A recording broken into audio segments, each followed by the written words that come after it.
I'm Neil Nixon, and I'm at NAB Show New York at the Javits Convention Center in New York City.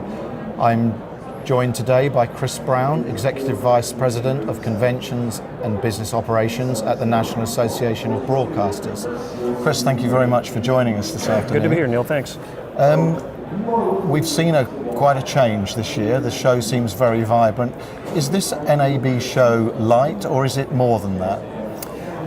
It is really more than that, but it's also NAB show light. I think we have from the very beginning felt that there's great synergy in having an event in Las Vegas in the spring, and then having an event here in this very media-centric city of New York in the fall. And so it makes perfect sense to look at how certain elements that we have developed, certain partnerships, like our partnership with Connected Media IP in New York, can also benefit what we do here in Las Vegas, can also benefit what we do here in New York. And this event is also for all those people who aren't able to get to Las Vegas and or have never had that opportunity. And so it's really important that we do bring some of the key elements that reflect really the key trends that are occurring in the industry, because that's what we do in Las Vegas. The show is really built to kind of focus on and highlight the things that are really driving the industry. So it makes perfect sense that, as we do that in Las Vegas, we would borrow some of those elements, bring those here to New York as well. But it does go beyond that. I mean, the show, from an overall perspective, really needs to be distinct from Las Vegas. It can't be just a mini version. It needs to reflect the community that's here and the people who are likely to attend and need to attend from the region. And when you think about New York, that leads you to some obvious sectors like the advertising side of the business. This has absolutely been, a signature of New York for a very, very long time. Big community here, and so that has become, an important focus for us at this show. This is a very news-centric market as well, so we want to be able to serve all the news and news professionals that are part of the community here. Live events and live production is another big part of the New York landscape. And you think Broadway first, but it really goes beyond that. We think about all the great venues, Barclays Center, MSG, and others that are here in New York. There are a lot of live events produced here, and so that means there's a lot of really, really good, strong event professionals and production professionals. So they're an important part of this mix. And then I'd say digital. There are a few others, but digital I think pops out to me as well, because New York has been working on developing its own sort of technology talent and technology corridor, and certainly that benefits the media industry and is very important to us from a media perspective. So with all that digital is driving and IP is driving and connected products are driving, the more we can do in kind of tying in that community, I think, is important as well. So it needs to be an event that's about this market, this region, and the people who make up those communities. Sure. And in terms of your exhibitors as well, it does create two nice markers 6 months apart in the year. We operate in a very fast-moving, fast-evolving industry, particularly on the connected space that we're in here. Mm-hmm. So it does give your exhibitors an opportunity to go into a 6-monthly launch cycle rather than an annual one. Yeah, and actually now with how fast that pace is, there's probably never been a stronger need to have another event another strong event in the U.S. In the fall, and so that's certainly something we've really been paying a lot of attention to and working with our exhibitors around, just to make sure that we're highlighting what they're doing that is new and what they're bringing to this event that is new. We introduced a new program, in fact, where we're highlighting about, I think, roughly 40 companies that have brought new products to the show, and that's just a start. I think as that program grows, you'll see more and more companies really focusing on new announcements, new innovation that they are highlighting here. As you said, it's important. I mean, obviously April is kind of the global stage and the opportunity to present to the entire industry across the board. This presents a really unique opportunity to come back with new developments that no doubt in 6 months have happened and focus on the market that's here, which is a big market.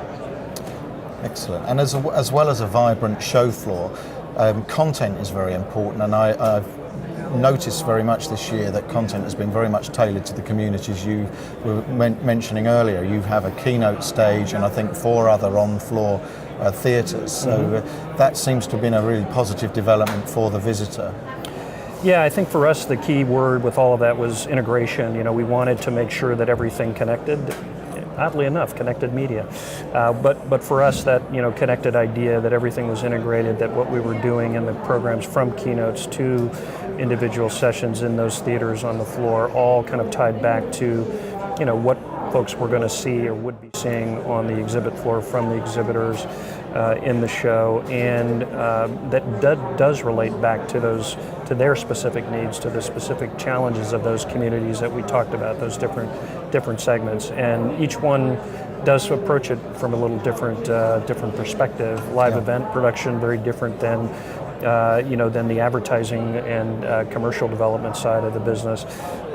So we've tried hard to go relatively deep in each one of those areas without getting too complex. I mean, we also want people to be able to sample from different areas if they also have multiple interests or are looking at a particular type of technology that might relate or might be sort of transferring to their side of the equation. So it's a little bit of an art. It's a challenge to kind of make sure you've got enough that sort of fits the needs, but not too much that it's overwhelming or confusing to the folks who are coming. Okay. So this year is a key milestone in the development of the event.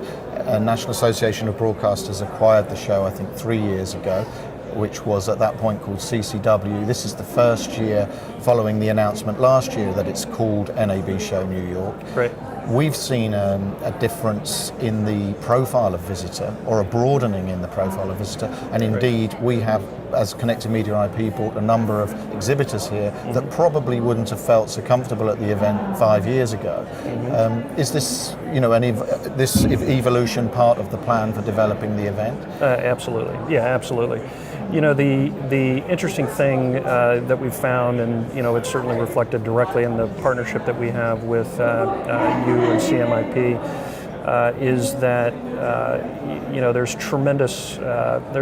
tremendous network tied to the NAB Show brand itself, and that's a network that's been built over years and years, and it extends from partners that we work directly with, others who support the event in other ways, media, that are linked in or that are part of the equation, all the speakers, all the attendees, everybody that's ever been part of the event. It's an enormous network, and so we knew that when we got involved with this that it would take some time, but that eventually that entire network would become engaged, or at least would have the opportunity to become engaged at some point if it made sense. And so I think for CMIP the time was right, as it's evolved and as we've seen that audience begin to grow, and so we live in and work in the ultimate chicken and egg kind of business. So it's one of those things where now having you involved here will actually help accelerate that. So as attendees and others come over and they realize now that there's some new exhibitors as well in the equation, they'll tell their friends, they'll bring some more folks next year, and that'll continue to grow. So it's a building process, but it's been gratifying actually to see the number of folks who have been associated with NAB Show over the years who now are connecting to what we're doing here and seeing opportunities. Well, we're delighted to be a part of it, and our plans for next year are bigger as well, and I know yours are too. So we look forward to continuing our association and to being back with you again next year. Next year is going to be awesome. Going to be a really, really great show. We get to move upstairs into new space, very, very attractive space overall, and new dates in the middle of October, which I think there's some real advantages to that. And then we have a new co-located partner with Audio Engineering Society, which is a strong industry event that's been around for a long, long time. We have a lot of synergy with their audience. So next year is going to look really different, but I think in a really great way for everybody. And that sort of momentum and energy that you mentioned, I think kind of jumps to a whole nother level next year. Fantastic. It's going to be fun. Well, we're really looking forward to it. Yep. Thanks very much for joining us today, Chris. Thanks for being here. We appreciate it. Thank you. Thanks.